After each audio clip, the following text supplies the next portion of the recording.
ഇറാന്റെ രഹസ്യാന്വേഷണ വിഭാഗം മന്ത്രി ഇസ്മായിൽ ഖത്തീബ് ഇസ്രായേൽ നടത്തിയ വ്യോമാക്രമണത്തിൽ കൊല്ലപ്പെട്ടതായി റിപ്പോർട്ട്.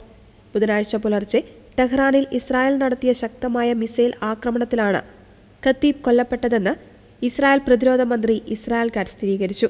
കഴിഞ്ഞ 24 മണിക്കൂറിനിടെ ഇസ്രായേൽ വധിക്കുന്ന മൂന്നാമത്തെ ഉന്നത ഇറാനിയൻ ഉദ്യോഗസ്ഥനാണ് ഇസ്മായിൽ ഖത്തീബ്.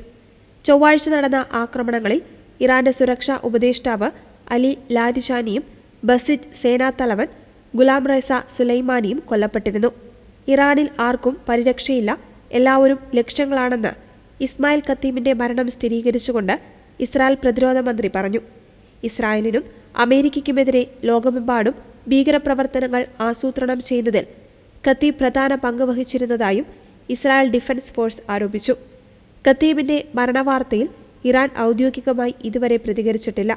എന്നാൽ അലി ലാരിജാനിയുടെ വധത്തിന് പ്രതികാരമായി ബുധനാഴ്ച രാവിലെ ഇറാൻ ഇസ്രായേലിലെ ടെൽ അവീവിന് നേരെ വ്യാപകമായ മിസൈൽ ആക്രമണങ്ങൾ നടത്തിയിരുന്നു.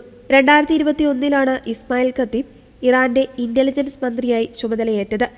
ഇറാനിലെ ആഭ്യന്തര പ്രക്ഷോഭങ്ങളെ അടിച്ചമർത്തുന്നതിലും വിദേശ ചാരപ്രവർത്തനങ്ങൾ തടയുന്നതിലും അദ്ദേഹം നിർണായക പങ്കുവഹിച്ചിരുന്നു.